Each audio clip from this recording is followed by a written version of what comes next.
Today, this is part one of a two-part series where I'm going to show you my underwriting criteria that a borrower must meet before I approve a hard money loan for them.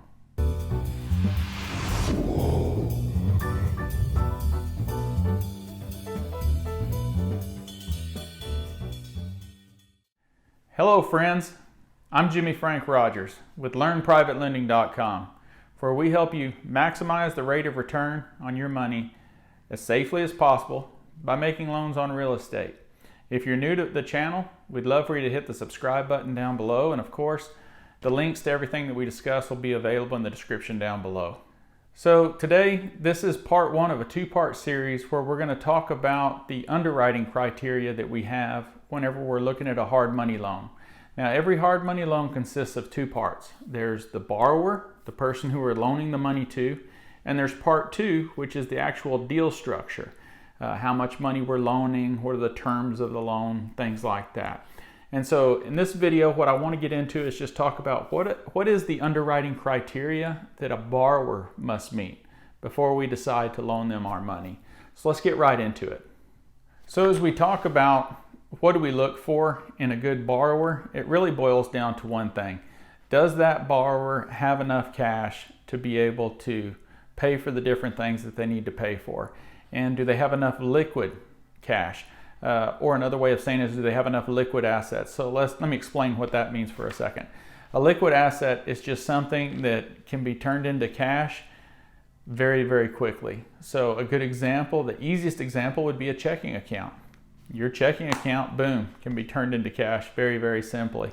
Another good example would be someone who's got maybe some stocks or bonds in some kind of brokerage account. You know, they can call their brokerage, tell them to sell it, and they can immediately turn that into cash that's in their bank account the next day. An example of an illiquid asset would be something that cannot be turned into cash very easily. So for instance, a home. You know, it takes a little while to sell a home.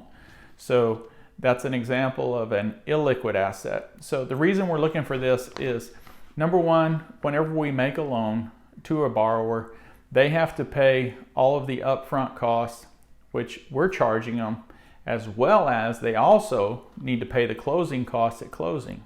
So for instance, we're going to be charging them points, we're going to be charging them fees, which they have to be able to pay us up front, plus they're going to have to pay the closing costs at the title company. So this might include the title insurance.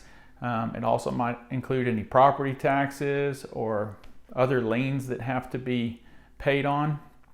So the other thing that we're also looking at is how much cash do they have throughout the process of the loan, because they're going to need to pay us monthly interest payments.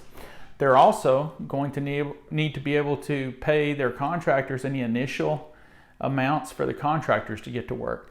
Because if you'll remember, we only reimburse on completed work whenever a borrower is rehabbing a building. So that means that if their contractor is asking them to front some money so that they can go buy some flooring, our borrower has to have that cash available, their own funds, to pay that contractor. Then once the flooring is all done, the borrower can give us a copy of the invoice plus proof that the work has been done, and then we're going to approve the reimbursement to the borrower so that they can pay that contractor off. The other thing is there are sometimes holding costs. Whenever a person is rehabbing a home, you know, they might have electrical, a property tax bill might come due that they need to pay, or who knows what else.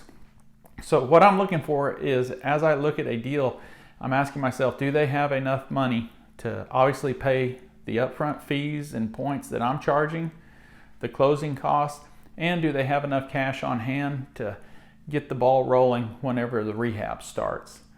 So what are some examples of proof that a borrower can show us? The easiest is obviously, number one, is a bank statement. It's very easy to go in and just see how much cash do they normally have in their bank statements. What's the normal deposits, how many credits are coming in, how many debits are coming in, how much money is being taken out of the account. That gives us a pretty good idea of what kind of cash they have on hand. If they're relying on possibly some brokerage accounts, I'd also like to see a brokerage statement. That's something very easy that they can email to us. The other thing that I'm going to look for is if they are an experienced rehabber, they're probably going to have a business entity, which means they're going to have some kind of profit and loss statement. What I'm going to look for there is, do they know how to do a profit and loss statement? This is simply just a document that shows all of the money that comes into the business, and it also shows all of the money that goes out of the business in the form of expenses. Obviously, whatever money you have left over equals your profit. That's why I call it a profit loss statement. And finally, the last thing that I might look for is a balance sheet. A balance sheet is just simply where someone lists their assets and their liabilities.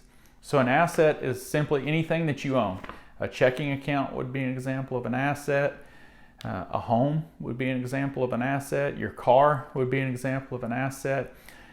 Anything you own. Now, obviously, I'm not going to put something like how many pairs of pants I have, unless for some extraordinary reason the pants are worth a lot of money, because that's not something that I'm really going to count on selling if the need arises. And then liabilities are simply money that you own. So if you have a mortgage on your house, that's a liability. If you have a loan on your vehicle, that's a liability. Any money that you owe somebody, you're going to list that down there. And what that gives you is whenever you take all your assets and you subtract from that your liabilities, what you come up with is your net worth.